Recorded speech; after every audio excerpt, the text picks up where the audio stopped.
Welcome back to Louisiana Now.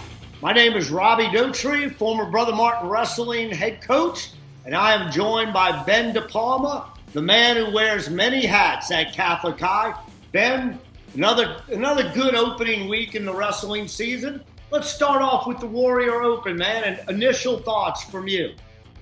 Well, you run through the names that wrestled this weekend at St. Michael, and there were 5 weight classes where you had multiple state placers from last year in the weight class and some big matchups in week 1. I thought that was great. I mean, once upon a time, 20 years ago, you would never see guys this highly rated going out and wrestling the first weekend of the season. And so really cool. Hats off to those guys going out and seeking competition week 1. So I know we'll get into the results, and I'll talk a little bit about specifics of some of those weight classes in just a minute.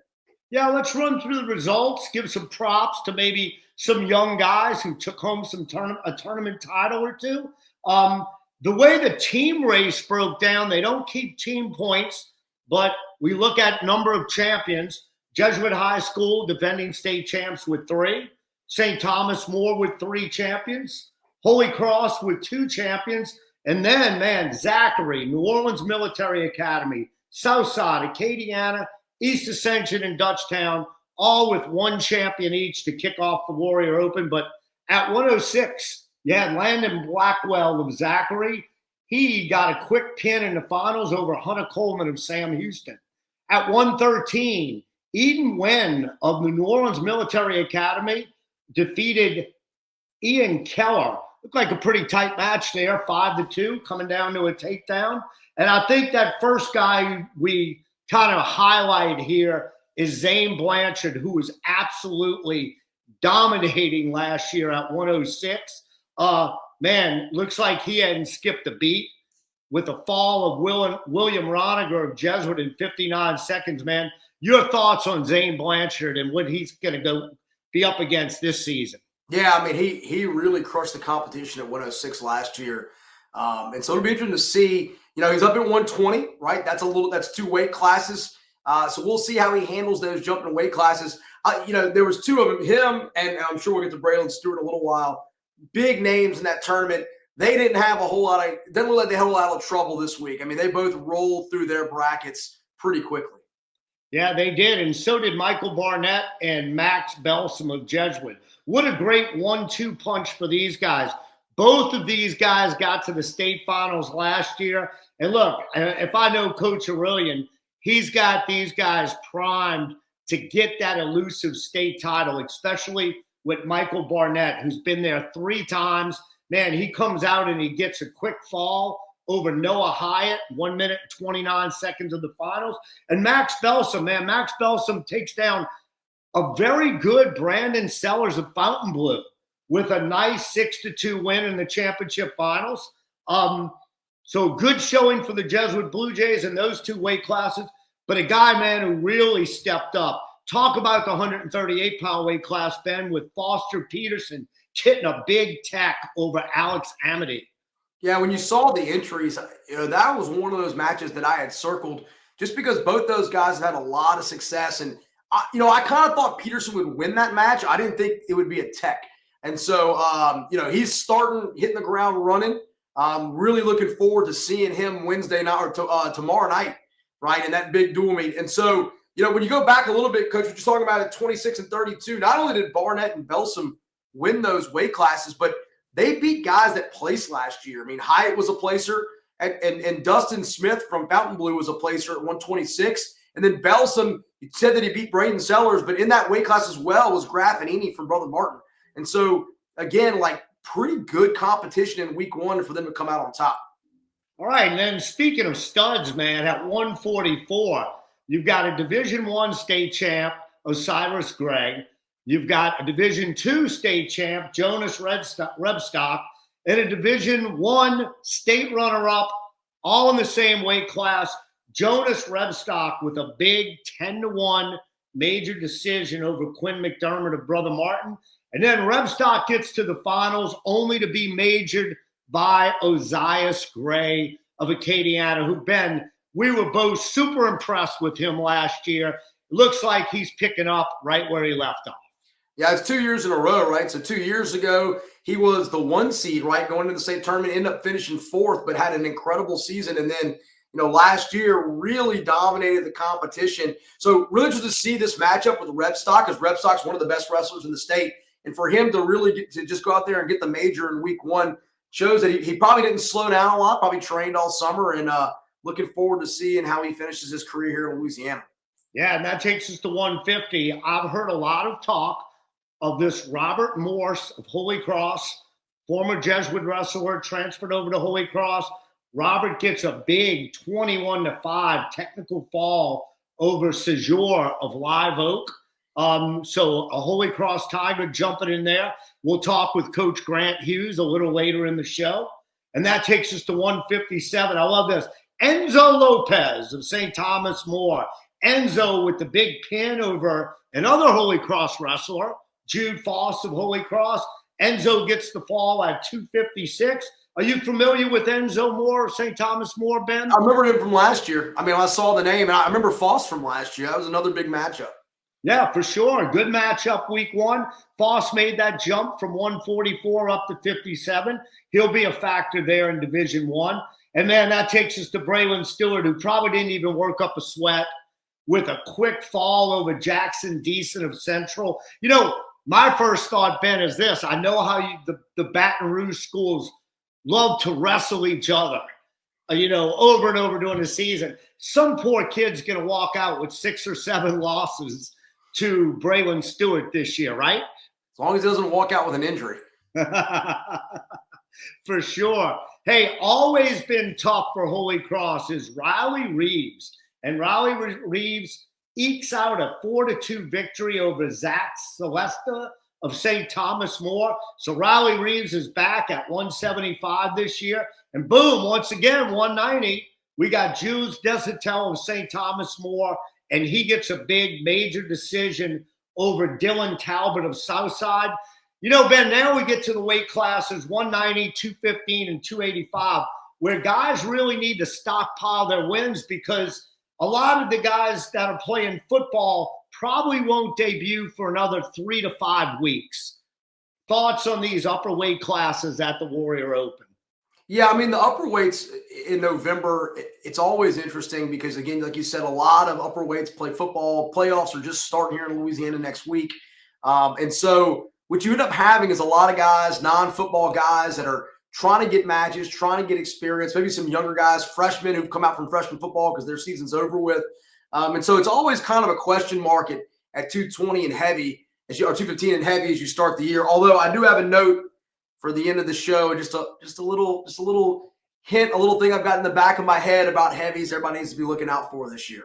All right, and at 215, it looked like Joanna Stewart, he must have been in the room with the Twins last year, got some valuable experience. He gets a fall over Larson Pelton at 1 minute and 35 seconds. And then, man, it always seems Jesuit's got a heavyweight, Connor Vargas of Jesuit, with a fall at 233. It was a round robin. He wound up getting a fall over Gerard Adam of Brother Martin, and Jesuit gets a champion there at 285. Yeah, I think that the whole tournament, it sets up this week nice. I mean, I think St. Thomas More looked really good. They had 3 champs, but you also had Rebstock, who was a runner-up. You had Cestia, who was a runner-up, who's a really good wrestler. They just look loaded early in the year. And so going into this week and wrestling the blue blood of all blue bloods, Brother Martin, and they're still the new kid on the block. Really interested to see what unfolds here Wednesday night. Yeah, me too. And we're going to have both of those coaches on. Let's touch on 2 other tournaments just to give some recognition. Pearl River hosted the Rumble on the River. Rain, who always feels a good, tough team, won the tournament with 211 team points. But Slidell High School, man, 184.5. Great job, Slidell. Really a relatively brand new team, second year, I believe. Slidell comes out and gets a good, strong second-place finish, followed by Fontainebleau, Archbishop Hannon, and De La Salle in 5th place. This was an 18-team tournament. And then always the Dale Kettleson tournament, honoring former great Bel Air coach Dale Kettleson, hosted by St. Paul's. St. Paul's takes a 41-23 victory over a Turlings team that is probably waiting for an influx of football players. And for the third and fourth place match, looks like a combination Jesuit B and C team beat a combination Brother Martin B and C team 44-35 to take third place. So we'll be back after this commercial break, and we're going to be joined by Brother Martin coach Nick Shields and St. Thomas More coach Kerry Bowmans.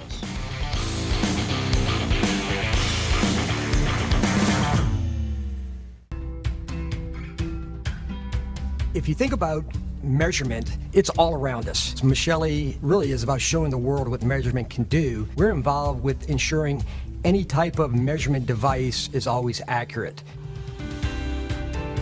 With our business starting in 1947, since then we've grown pretty significantly. We're operating in 12 different states, and we have near-term plans to grow that very aggressively. We're on our way. We are your neighbors. We're your sons and daughters. We're learning valuable life and job skills. We're getting an education and earning degrees and certifications. We are proud to serve. We are Louisiana. We are your Louisiana Army National Guard. Learn more about part-time service at nationalguard.com/LA.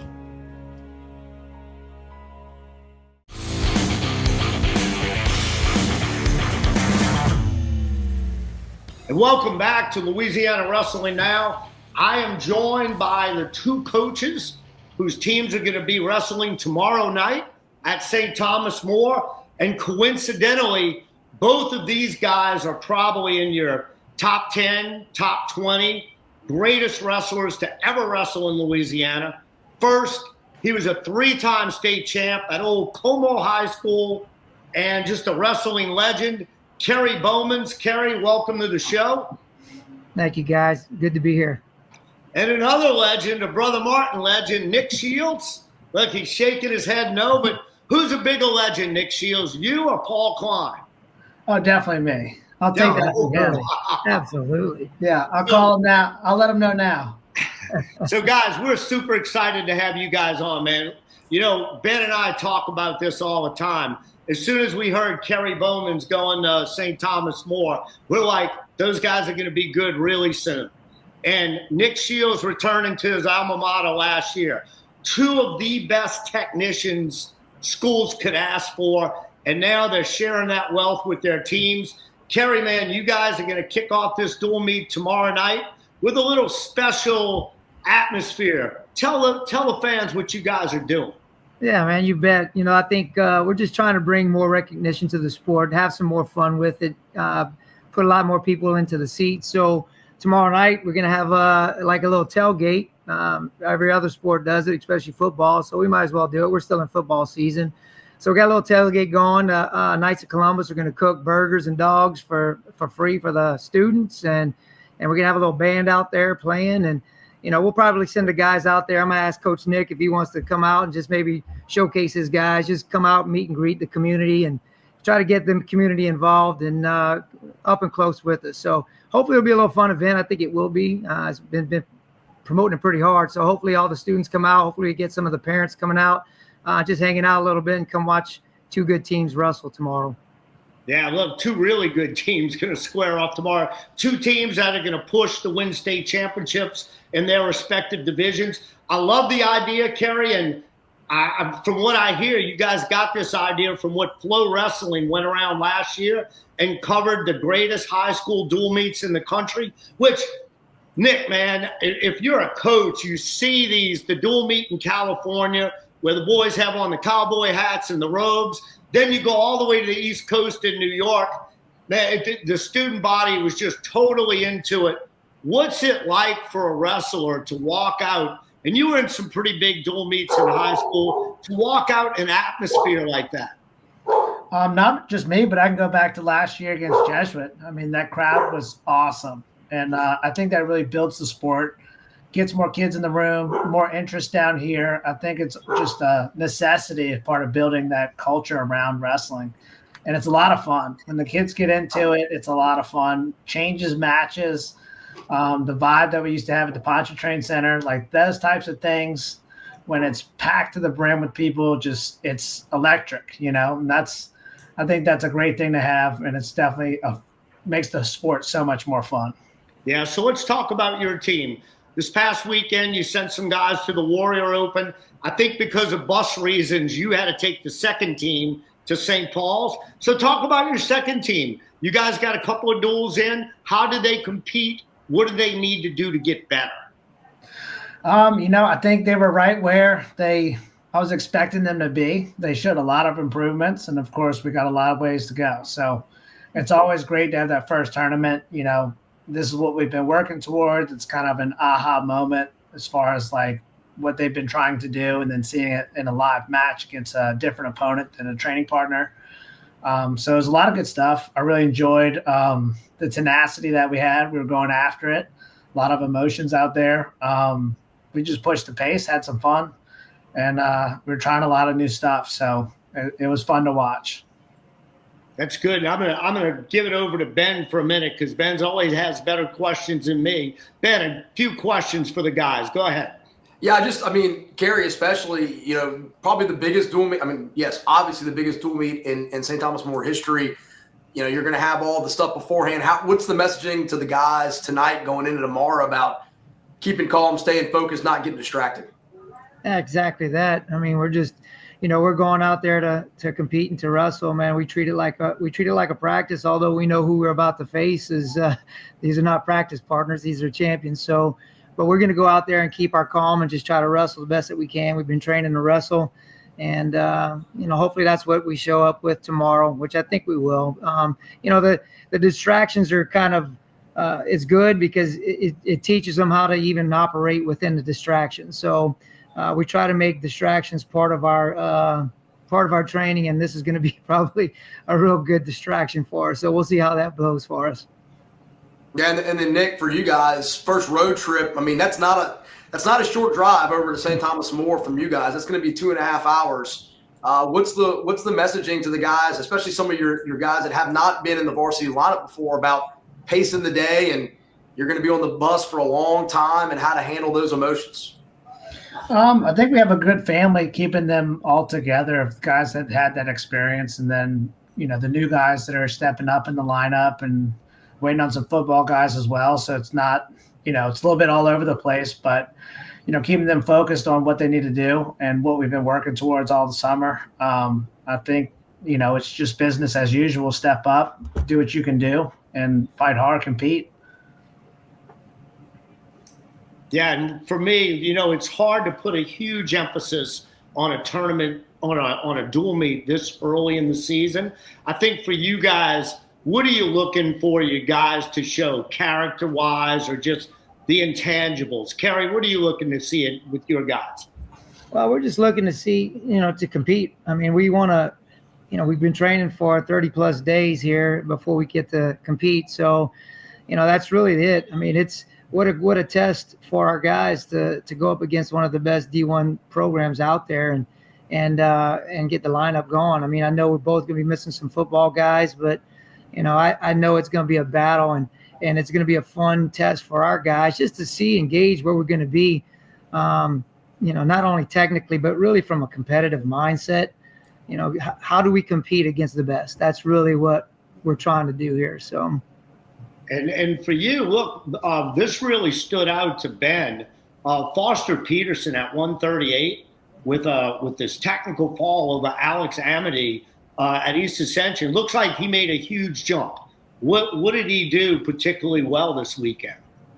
Man, he stayed in great position. He attacked when he was supposed to attack, and he knew the positions where he was strong in, and he stayed in them. So he wrestled very well, man. He wrestled seasoned, and for a first tournament, it was really nice to see, because honestly, he's gotten real good this summer. He did a lot of work this summer. He put a lot of time in. He's been working really, really hard.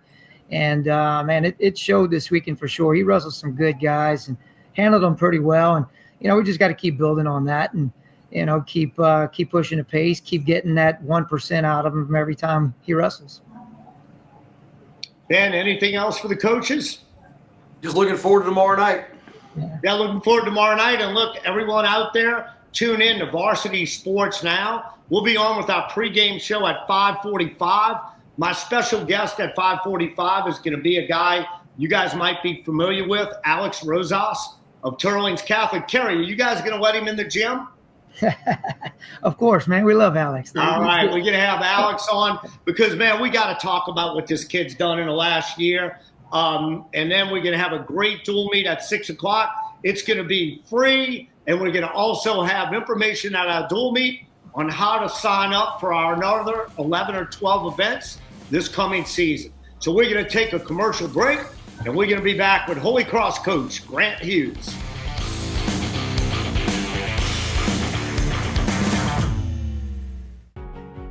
We are your neighbors.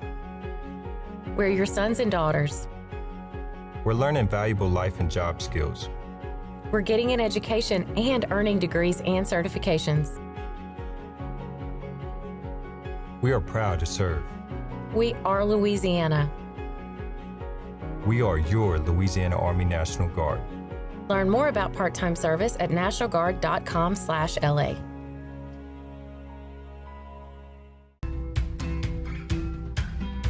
If you think about measurement, it's all around us. Michelle really is about showing the world what measurement can do. We're involved with ensuring any type of measurement device is always accurate. With our business starting in 1947, since then we've grown pretty significantly. We're operating in 12 different states, and we have near-term plans to grow that very aggressively. We're on our way.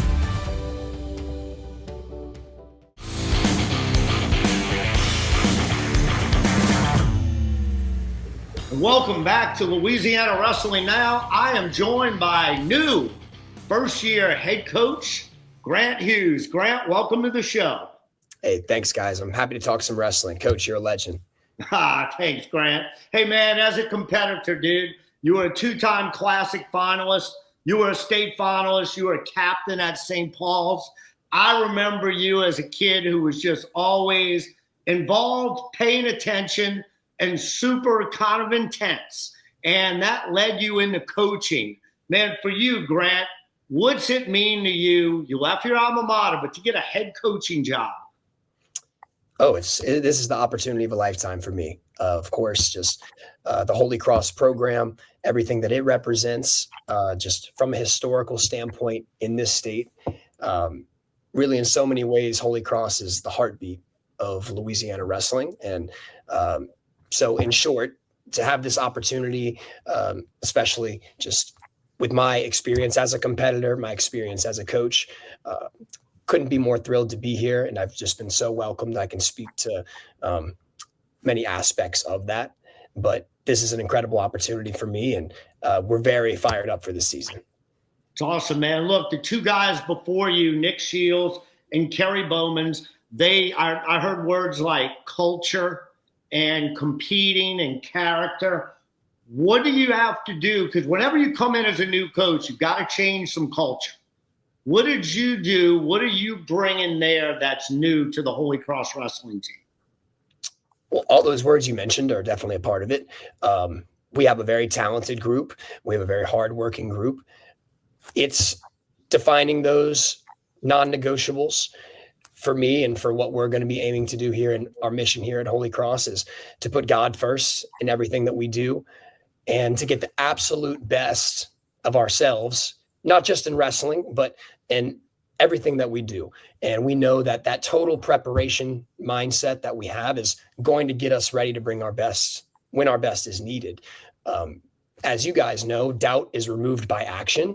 And so by taking care of those things, when we're warming up, routines quiet the mind, as you've told me, Coach. And we definitely just want to instill a strong sense of routine, not just in our pre-match preparation, but in getting our shoes tied, getting on the mat when practice starts, and how we think, how we wrestle, how we carry ourselves. To your point, when you're in a position like this, there are many moments where you have to define what those things look like, but it is a fun challenge.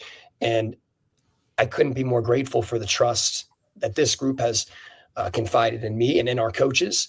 And so this journey is definitely going to be a fun ride this year.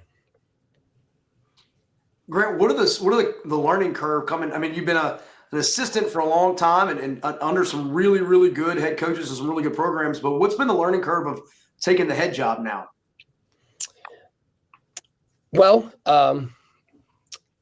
nothing that's drastically different. I guess it's puzzling to answer in that way, beyond just I take pride in my absolute commitment. This is not a game of comparison, but I truly live this life from the moment I wake up to the moment I go to sleep every day. This is what I enjoy doing. And so there are many new administrative tasks, as you mentioned, getting lineups prepared, planning schedules, getting buses organized, things that just come with that territory. But when you've worked for it, when you've prayed for it, this is just part of that trade. And so there are some new things that I have not had that direct streamline of responsibility in doing, but I take it in stride and confidence. And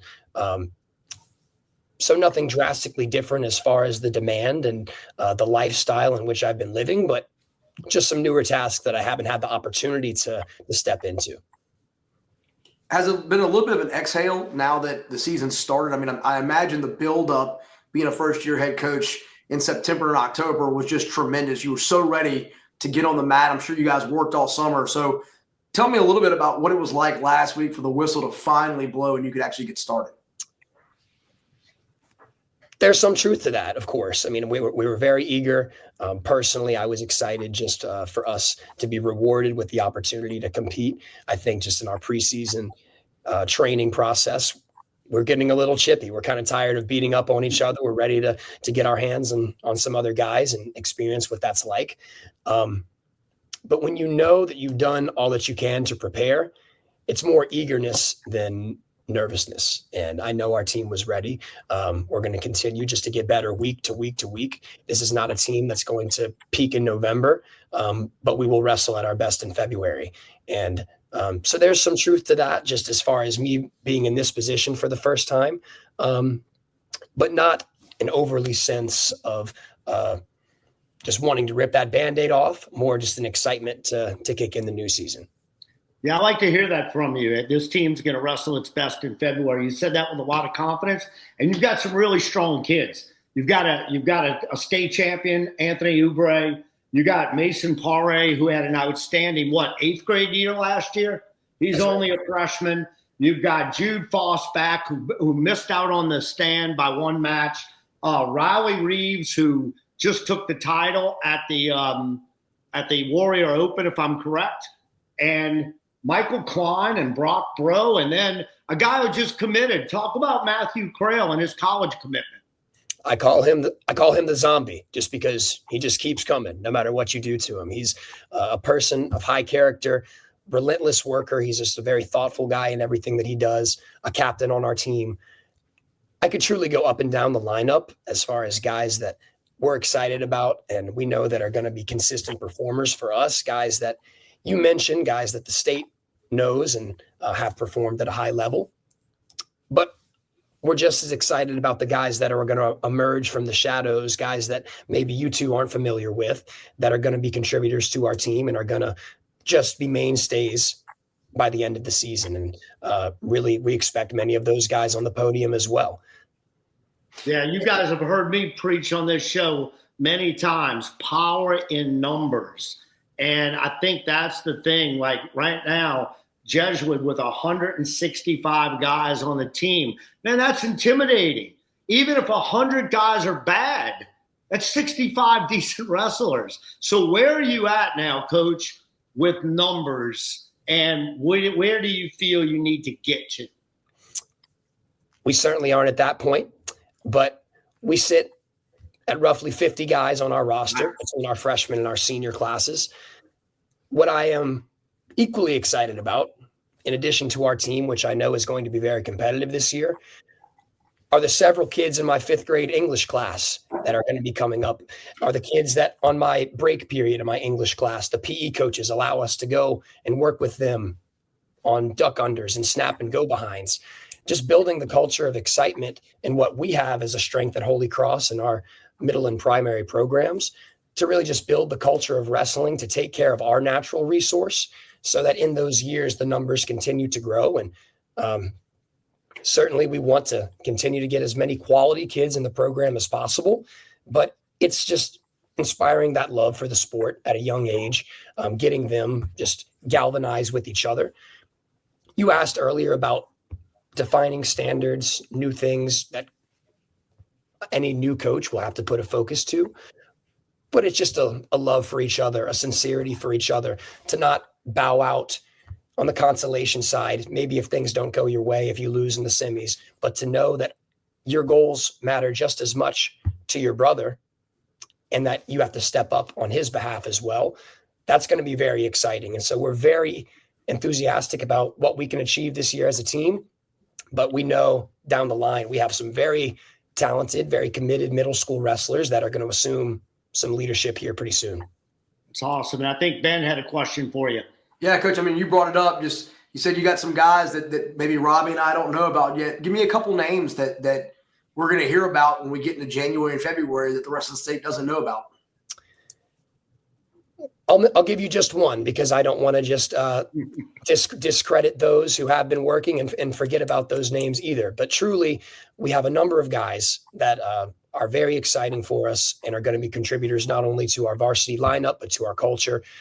We had a champion this weekend at the Warrior Open. Robert Morse, a senior, was also named Outstanding Wrestler.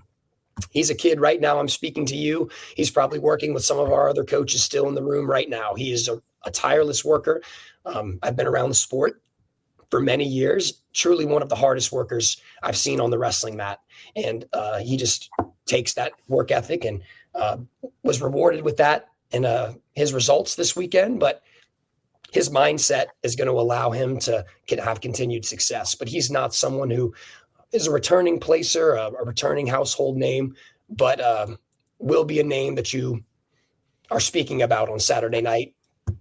Yeah, we talked about him earlier in our first segment, Grant, and the word on the street is exactly what you said about him.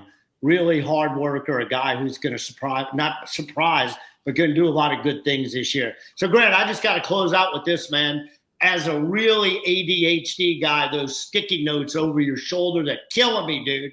I mean, I'm looking at them. I'm like, let's go. We can go green. We can go pink. We can go orange. Is that the practice schedule? Is that what is that? We'll talk about that off the air, but these are some things. All right, good. I just can't. Those sticky notes are making me crazy over here. Grant, man, I tell you this. I'm super proud of you. You are a gentleman as a competitor. I remember talking to you in between me screaming at other people, but it was always great to have conversations with you. You and I have gotten together before just to talk wrestling. Man, nobody's pulling for you more than me and Ben and the guys on the show this year. So good luck. Looking forward to seeing you guys, and we'll have you guys twice at home this year against the Jesuit Blue Jays the first week of December, and then a big tri-meet in January. Acadiana and Turlings Catholic going to come visit Holy Cross. So looking forward to covering you guys this year, man. Best of luck to you, and we'll be back after this commercial break.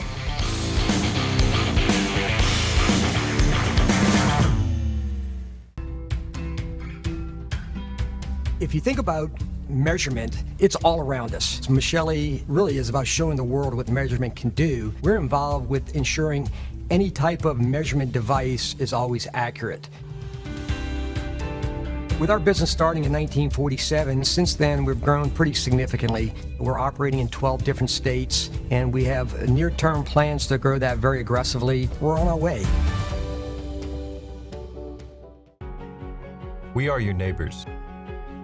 We're your sons and daughters. We're learning valuable life and job skills. We're getting an education and earning degrees and certifications. We are proud to serve. We are Louisiana. We are your Louisiana Army National Guard. Learn more about part-time service at nationalguard.com/LA.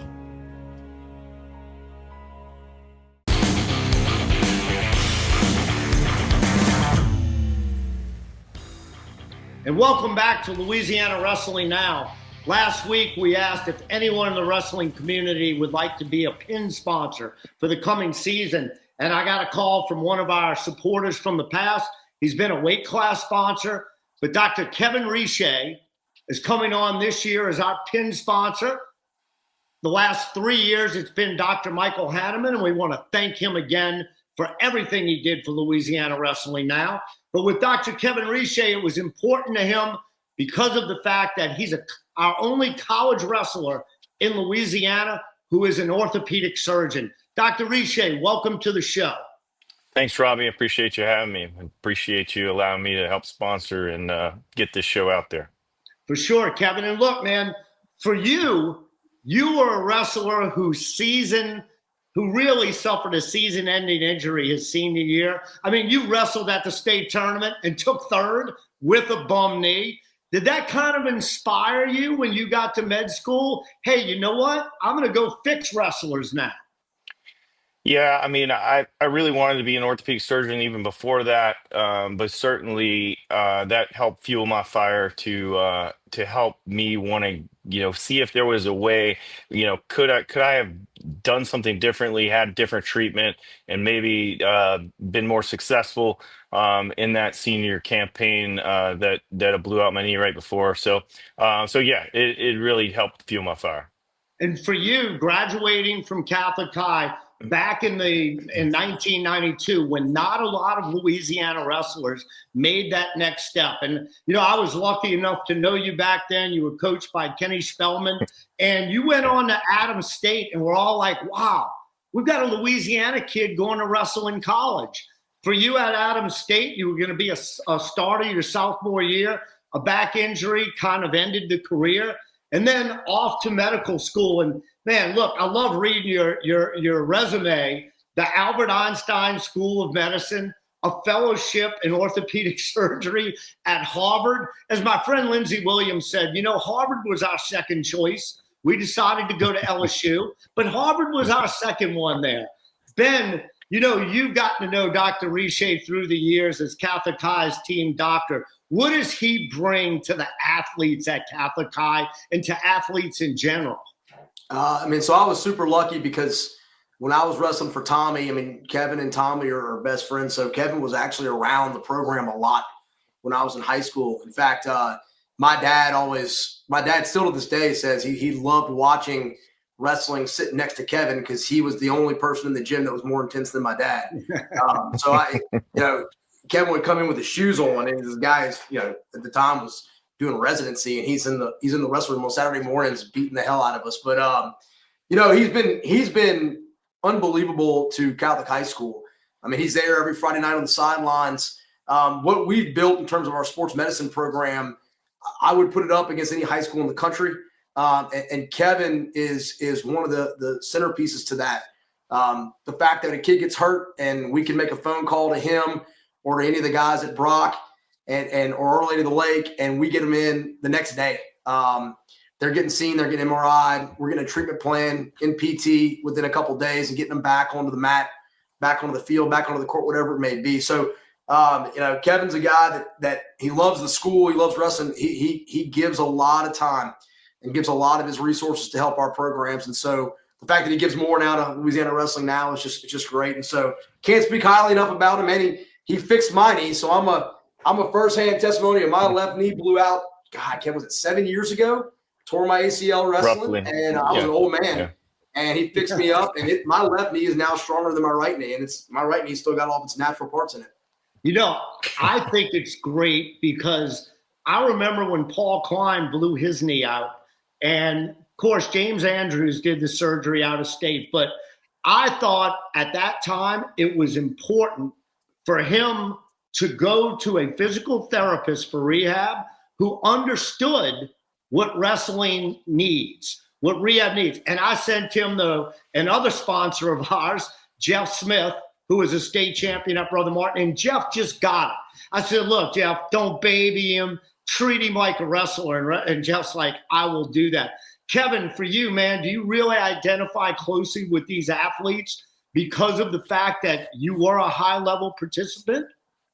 I do, and that's why, I'm passionate anyway, but one of the reasons I'm so passionate about what I do and trying to help wrestlers is because no other orthopedic surgeon in the area is going to know what a double leg is or what a fireman's carry is, or a Russian, or this or that. So when a wrestler comes in and he's got a knee problem or shoulder problem or whatever it is, I can talk to him and tell him, okay, this is okay to do, this is not okay to do, and I can help him step through this, and keep him on the mat better than anybody else can, because nobody else understands the sport the way I do.